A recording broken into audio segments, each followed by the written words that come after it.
move myself to the right position. Okay, good afternoon, folks. Welcome along to your afternoon rabble on the day of an Old Firm derby. So we'll be building up to that here. There'll not be much of the usual bells and whistles an afternoon rabble. We'll just focus on the build up to the game. But we'll still throw in a question of the day, an Old Firm flavoured question of the day, I think. At least keep that going. I am obviously not Martin. He is once again having technical issues.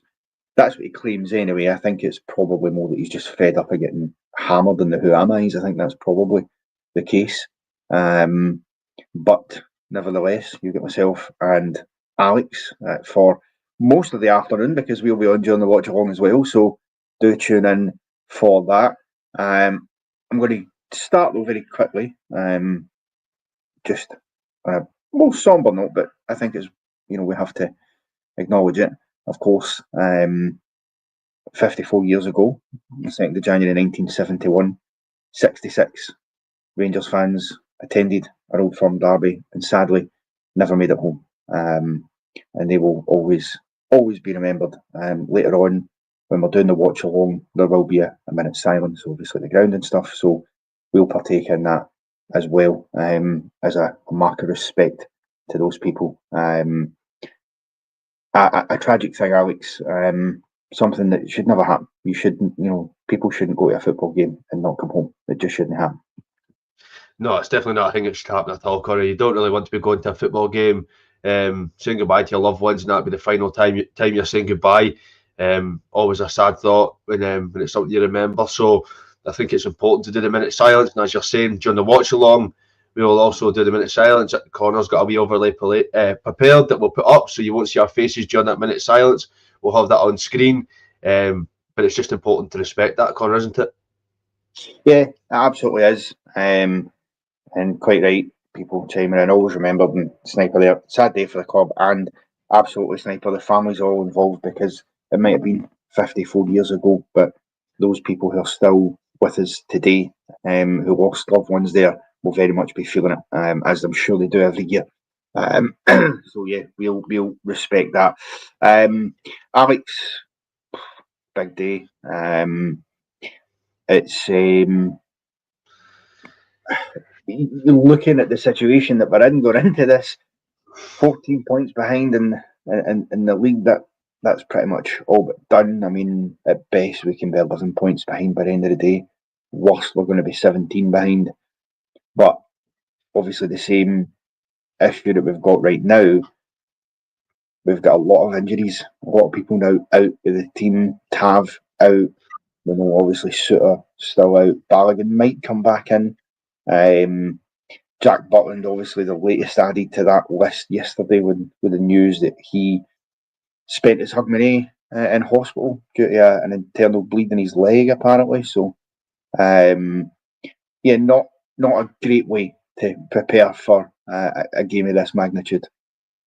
No, definitely not. I don't know how Big Phil's going to make the team selection at all today. This is going to be a very interesting one, to say the least. Do we bring in some youth and put them into this game? Do we maybe put Ridvan or Jeffy at right back and have that as an option? Do we move Sterling out to right back? I don't have a clue what Big Phil's going to do. All we need to see today, though, is the lads turn up. They cannot hide away today, regardless of the fact, Connor, that we're 14 points behind.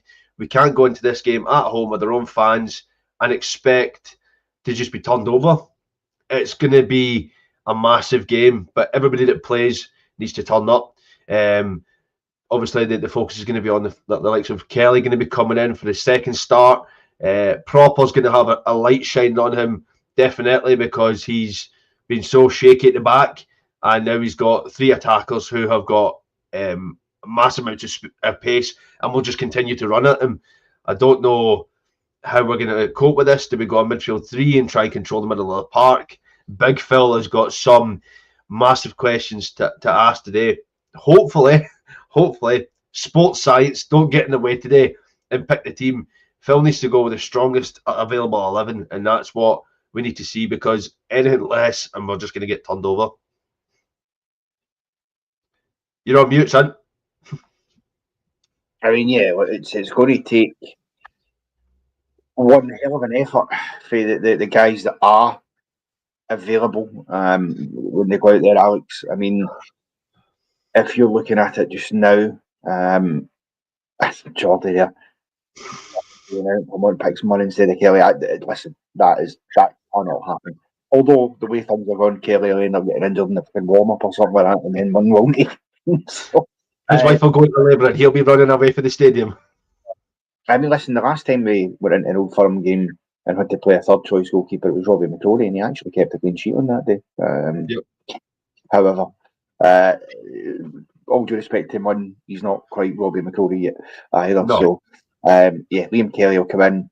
People know my thoughts on Liam Kelly. I think he's a more than capable deputy to Butland, and I'm sure he'll do a decent enough job today. But, looking at Alex Dougal there saying that 14 points behind, starting keeper out, starting right back out, starting centre backs out, struggling to score goals, sports side's picking the team, so this is the one we'll probably win. And we'll probably win it comfortably as well. That's the thing. We'll probably win it comfortably, and then we'll go to Easter Road on Sunday, and we'll get pumped 4-0. It's just gonna, it's gonna happen, but it's gonna be a game where there can't be any hiding. Too often we sit and we watch how players hide away and they get taken off at half time, or they get took off at 60 minutes because they've not played a good game. This is where we need to be seeing the likes of Barron and Raskin controlling that midfield. We need to be seeing the front guys actually working for the ball, chasing it down, taking their opportunities. We can't afford today, Connor, to have our strikers missing 3, 4, 5 opportunities. They need to be taking them when they do. Egeman is obviously in great form, but we need to be seeing a performance today. We do, absolutely we do. I mean, there's a point for Sharpie. Never been so unexcited about an Old Firm game. Yeah, I feel you, Sharpie. I do. I'm kind of in that boat myself. There was excitement and nerves surrounding the cup final a couple of weeks ago. Not quite the same today. Look, I've made the point before, and I'll stand by it, that you still want to win this game. Of course you do. You're playing an Old Firm game at home in front of a packed out Ibrox, because there's no away fans, which will be the last time, because by March I think away fans will be allowed back in again. That's the plan, at least. But can you see it being packed out? Well, I think mostly it will be. I expect there will be a fairly sizable crowd there, but you're in front of all your own fans. You just got to try and somehow get yourself up for it and play to the best. I mean, Ian makes the point, and he's right, isn't he, Alex? We need to be at our best, and our very best, and they need to be poor. Really, I don't know that they need to be poor, but they certainly need to be maybe slightly off it, because we've seen in the cup final, they didn't play at their very best. To be fair, I also think you could say the same about us. I don't think that was our absolute best levels, because defensively there were some shocking mistakes, but stuff like that we need to cut out today. No, definitely. We need to cut out all the defensive mishaps today, and we need to obviously be at our very best. I've said that since we came on this afternoon. There can't be any hiding. These players need to step up. The likes of Cherny, Danilo, if he starts, Egeman, Hadji, Bayrami, all need to be working together today and actually get goals. I would like to see a midfield two of Raskin and Barron, but I suspect Diamande is going to be put in there as well. So I think one of them is going to be dropped, but it's where the back line, that's the most concerning for me today, Connor, is obviously the back line. Who's going to come in at centre back and who's going to come in at right back? Yeah. Well, according to probably Henley's sports science guy, he went to school with, apparently, is saying that PC's using the sports science as an excuse for playing this and well. But I mean, I don't know, but we know that that's what he's been talking about recently. It's been a very real source of frustration in certain games. I mean, you look at the Motherwell game off the back of a poor performance against St Mirren, and you don't play your full strength squad. Yep. 2-0 down at half time, and then you bring the changes. I mean, to me, if you want to manage minutes, then surely what you do is you start with your best 11, and then you make changes when you're ahead in a game. Maybe an hour in or whatever. I can't see why you wouldn't do that. But today we don't necessarily have the luxury of playing a full strength. Although Alex, I'm expecting Hamza Igaman and Vaclav Cherny certainly to be starting today. 100% have to start. There's no way that sports science can come in here and say that they need a rest. This is a game where we spoke about it before we come on, Connor, when we were talking about the likes of Leon Balogun. Regardless if you need a rest or you might be carrying a knock, if you're even remotely fit to play in this game, you need to start. It's the way it is. You have to start. You have to give everything. If you're done by 50 minutes or so, then take it off. We've got people there for rotation, but the strongest 11 that are available have to start today. Yeah, I mean, absolutely. We certainly do. Okay, it is an afternoon rabble, so as I mentioned, we do have a question of the day, an old firm flavoured question of the day. So it is now time, indeed, for this. It's the question of the day. If you love a good question, then we're coming your way with the question of the day. Question of the day. Yeah, I mean, yeah, still that ending, just Martin's Spriggy, the question of the day. Jeez, just it feels like he's demanding your lunch money, Alfie. Okay, the question of the day for today is just a simple one. What is your favourite Old Firm memories? I know, obviously, in recent times there's not maybe been many nice ones, but you know there has, and times have gone by, been plenty of good Old Firm memories. So get your favourite Old Firm memories into the comments. Alex, any favourite Old Firm memories for yourself? I was trying to think of this before we came on. There's not been many in recent times, to be fair. I think for me, I think it was cup semi-final, cup final. When we were into extra time.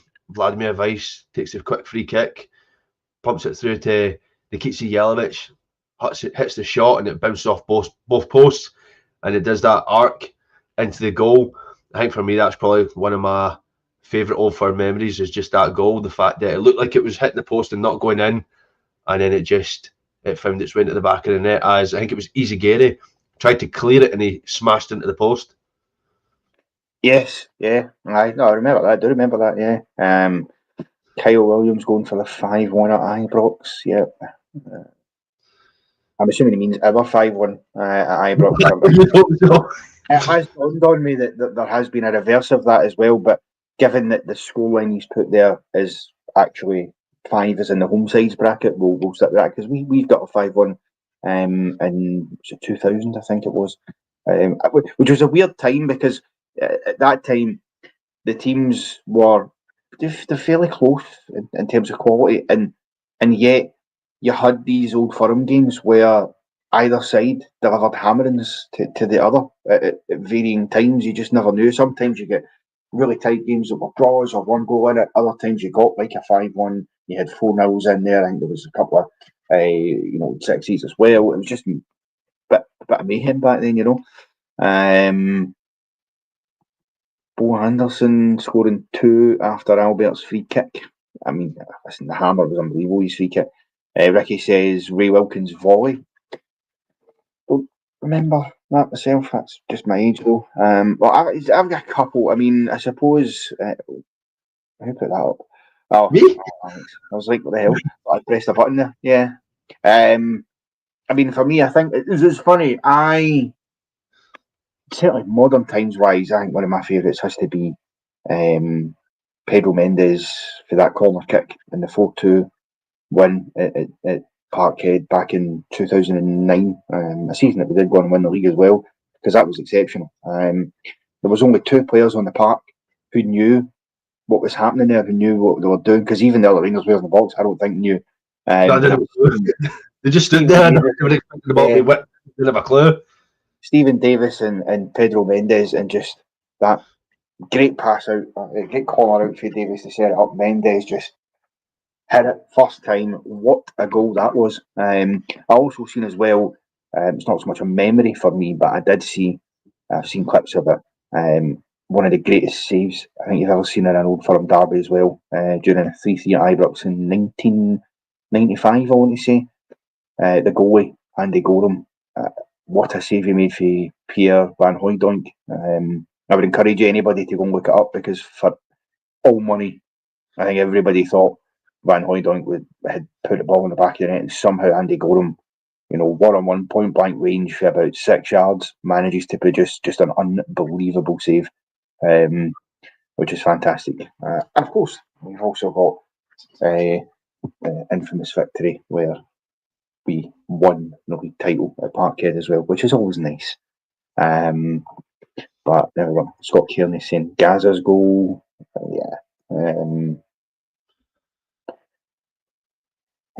Keep your memories coming in, folks. Morelos finally scoring against them. Yeah, it was a great achievement for him to finally get his goal against them, because he'd had how many chances to do it, including a penalty that he missed, which I'll still tell you to this day, he should not have been taking that penalty, not in that situation in a cup final when you're needing that, and if you get that equaliser, you're probably going to win the game against 10 men, even if it goes to extra time.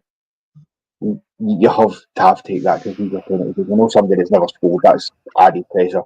Bert Conterman screamer at Loving Grant's first goal that game. Yeah, well, Loving Grant's he loved the Old Firm games, didn't he, Alex? I always remember he scored quite a few there, and one of the best being the 2002, 2003 Scottish Cup final, which was a tremendous performance for him.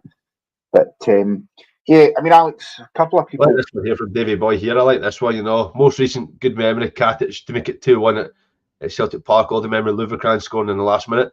I still remember that bullet header by Katic, floated in, and because I think his family was in the stands, because he went celebrating into the stands. There was a great goal from Nico Katic. He's a player I take back today.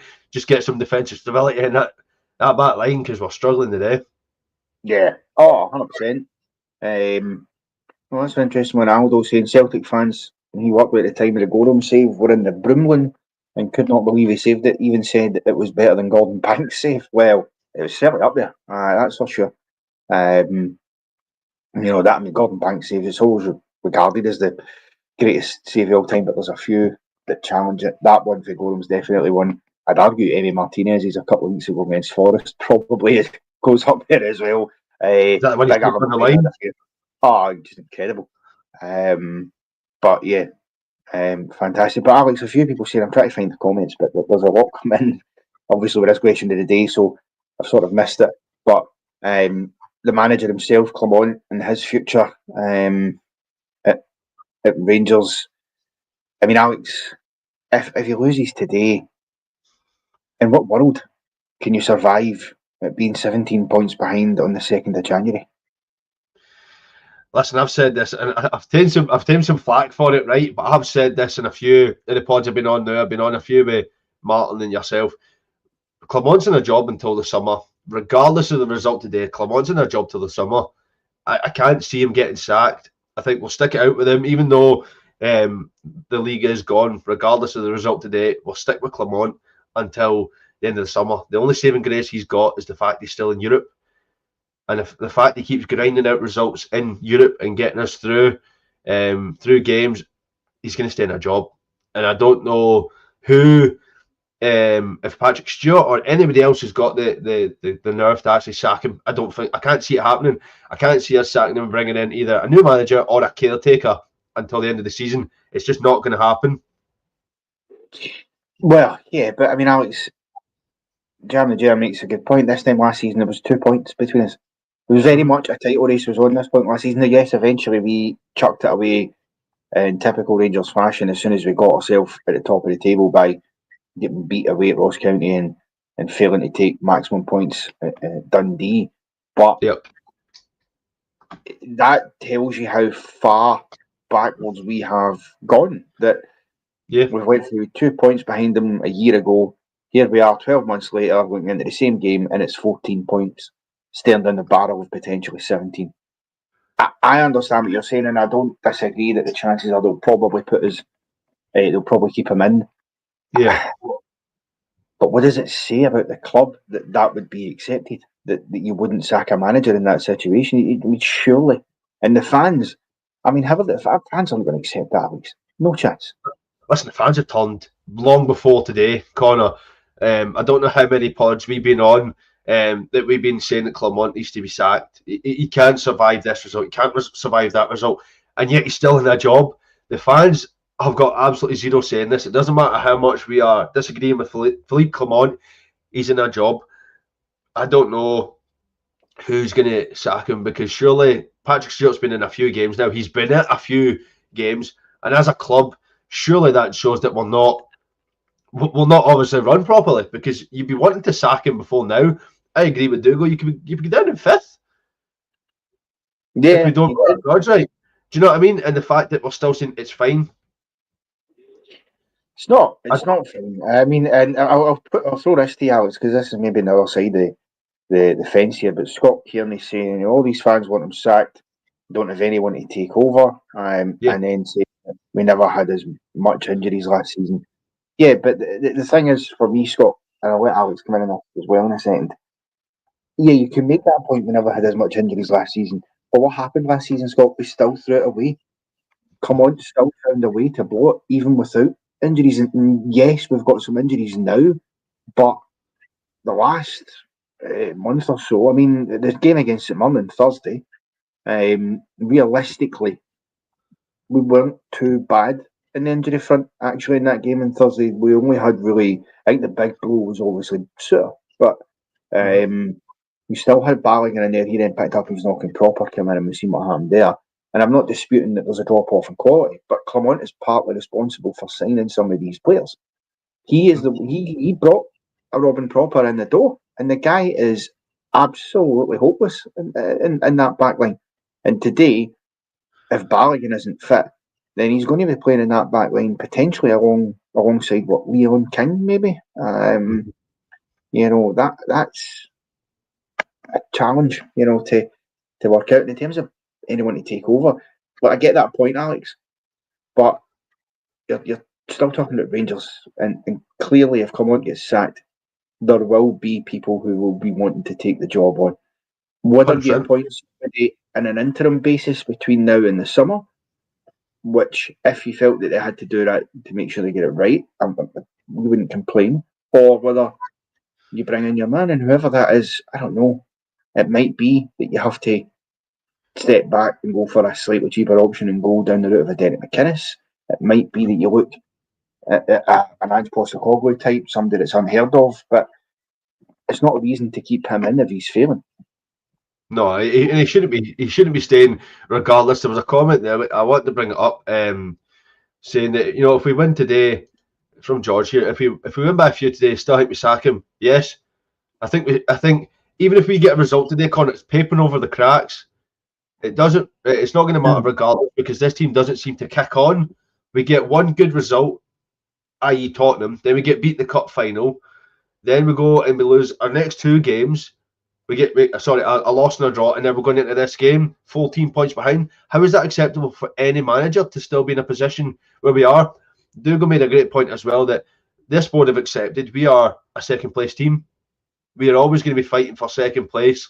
We'll let Celtic run away with first place every season, and we will just be happy getting second place, because it will still guarantee Europa League, and it will still guarantee some form of cash intake into the club. That's what we're looking at. That's what we're relying on. We're not relying on the first place of getting the Champions League money and getting into that competition. It is solely based on, can we get funds into this club by any means? Yes, there we go. Yeah, absolutely. And I mean, look, I understand where some people come from. I mean, Kelso, yeah, that's a good point you make. And if you watched the Motherwell reaction, you've seen that I debated exactly this with Martin and Alex on that day, because you're right, financially, you can't afford to just keep sacking managers. I get that. And yeah, 7 managers in 10 years, you've also got to look at actually the context around that. Warburton, for example, wasn't as if Warburton didn't come in and then go after 9 months and anything like that. Warburton came in for a purpose to get us out the Championship and get us back and competitive in the top flight, which he did. And by the way, I think he was treated harshly on his way out the door, because by all accounts, the administration that were in charge at the time didn't actually contact Mark Warburton to tell him he was sacked. He found out, as he tells it, on Sky Sports News that he had been sacked, and then was phoning around because he was preparing for a game the next day. So that was poor on our part. And then obviously Kashina was a dreadful piece of business. And whoever brought him in, they themselves needed sacked because that just did not work at all. Murray was never he was never a permanent manager. Murray was only an interim basis in between a couple of managers. And to be fair, people can say what they like about Murray, but at that point, until Gerrard had come in, Graham Murray was the only manager to take anything off his Celtic. He went to Parkhead and got a couple of draws. I think it was unbeaten in the first 3 times he played them, and then eventually he did lose. But you can't count that because he wasn't going to be permanent. And then IGO Beerland come on after Gerrard. Again, we didn't sack Steven Gerrard. I think that we've got to be clear on that. Gerrard wasn't sacked. He left to take up the job at Aston Villa. That's all it is with him. So that's not on the club. That's going to happen. And Gio, listen, I've said before, I said the other day, Gio lost 2 games and we sacked him because we went off the boil a wee bit, but the guy taking us to European finals and all the rest of it. So yeah, he probably deserved better than he got and probably should have got more time. And Beale was a clown. But your point's valid financially, yeah. But that's why if we do sack come on, they'll need to negotiate some sort of deal with him that means they don't have to pay him the best part of what will be about 3 years worth of a contract that he's still got. See, the thing is, though, if we don't sack him, then what are we just accepting the mediocrity for the next 3 years that we have Philippe Clement? Do you know we can't accept that? You know, we don't want to sack him because we don't have the financial backing to sack him, so we're going to keep him, but we're just going to accept the mediocrity of not beating our rivals in any game, and we're just going to try and fight every season for second place and hopefully do well in Europa League and the cup competitions, and that'll be enough to tide us over until we can get rid of Philippe Clement. Yeah, exactly. Absolutely right. It is where we are. You know, Neil there saying that the board fucked at sacking Gio. Yeah, you could be absolutely right there, Neil. Yeah. I mean, I think who knows what would have happened if we would have stuck with Gio a bit longer. I don't know that we'd be in the mess we're in right now, to be perfectly honest with you. But look, I think the fact is that whatever the result today, it's not going to give Common much of a breather. It might give him a temporary reprieve for a day if he beats them, but ultimately the questions will still surround him. I mean, Alex, after today, we go away to Hibs, who are in really good form. You know, exactly. They've found their feet. 5 wins from the last 6 games for Hibs, including a massive Edinburgh derby win at Tynecastle. And so, who also step up their game against us, regardless of the occasion, if they're in poor form or not. So the fact that they are now hitting form is diabolical this season as well. So you would absolutely not put any money on us winning that game. You know what I mean? And that's where it'll come back again. So, look, you're in a January transfer window now. Wouldn't be the best time to sack somebody because you need to bring players in. But for me, Alex, and I don't know about you, I would be sacking him today if he doesn't beat Celtic. Even if he does, I think he still should go. But if he doesn't beat Celtic, why should he get to then manage us against Hibs? Exactly, and why should he also then get to spend in the January transfer window? I don't see. That's obviously a bit delusional being able to do that. If you're not going to sack the man if we get beat today, if we get beat, then you've not sacked him, you've kept him in a job, and then we are also going to give him more funds to sign players or to get loans in. You just cannot allow that to happen. So if he gets a result today, we'll see what happens. But I cannot see him being in a job after today. I agree with you, Connor, and I don't think we can sit here and give money to Philippe Clement for the transfer window. Well, no, exactly. But yeah, but we shall see what happens, Alex, as we look to wrap up for the afternoon rabble. Just try and look at the positives on it then. Back at Ibrox today, home form hasn't been too bad this season. We did put up a decent fight in the cup final. A couple of poor decision making on our part and from referees, and it could have went another way. But looking at that today, was that the template regardless of the fact there's a few players out and about that for come on to look at today to go, look, you need to be aggressive. You need to start on the front foot. You need to try and go at Celtic, because sometimes you show them too much respect, and if they control particularly the midfield area, you're in trouble.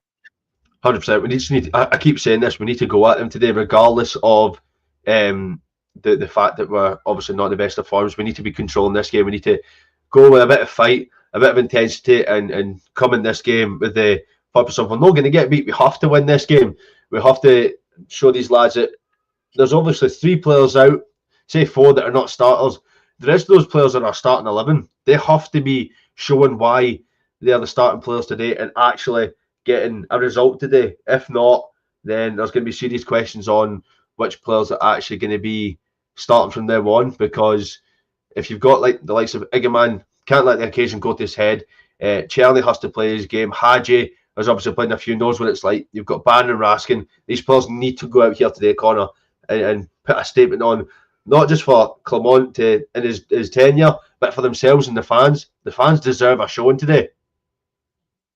Yeah, they absolutely do. Deserve a showing, there's no doubt about it. Some people in the comments asking about the who am I today.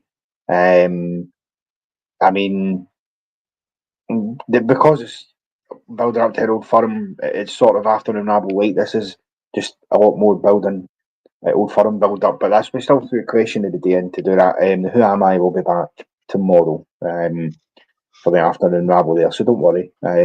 You'll still get your chance to add to your already insurmountable lead over Martin, that's for sure.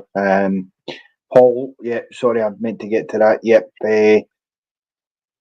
Johnny Evans until the summer, Alex, as he wants games. I mean, I don't know about that. I mean, he's still at Man United. He'll be on a fair wage there, so you'd need Man United to be paying the majority of that wage if you brought him in. They're going to need to pay a very big amount of that wage, but for me, we're obviously struggling with youth in our back line and we're wanting to bring in Johnny Evans. For me, it's not one that makes much sense.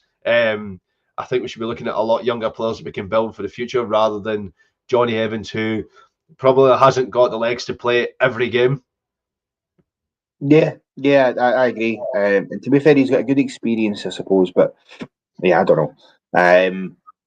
Kelso giving his starting lineup, what he's predicting: Kelly, Sterling, King, Popper, Jeffrey, Raskin, Diamande, Hadji, Czerny, Igaman, Bayrami. That's the team. Has he got Raskin as the captain for the day, Alex? He does, aye. And to be fair, I don't think that's a bad shout, in all honesty. I think from the way he's played for the past couple of games this season, I don't think that's a bad shout. The only one I'd like to see would be Barron instead of Diamande. I think we need that strength and that solidity in midfield. I'm not saying that Diamande's not the best, but sometimes he does go a bit of a wander. If you've got Raskin and Barron with the sole purpose of not leaving that back line to themselves, staying there and helping out, then I think that's what I would do. But I don't think it's a bad shout having Nico Raskin as your captain. And that's a fair question, actually, because I hadn't thought about it, Alex. Who is he going to give the captaincy today? Because obviously, Tav's out. Butland would have been the obvious choice if he was available, but clearly he's not. So that takes him out of the equation as well. Mark my words, Robin Proper will be the captain today. Mark my words, because he was captain in Holland, he will be captain today. Mark my words, I'm telling you right now, because he's got the previous experience of being captain, he will make Proper our captain today. I am telling you, Big Aldo's backing me up as well. I'm telling you, he will make Proper the captain for the day.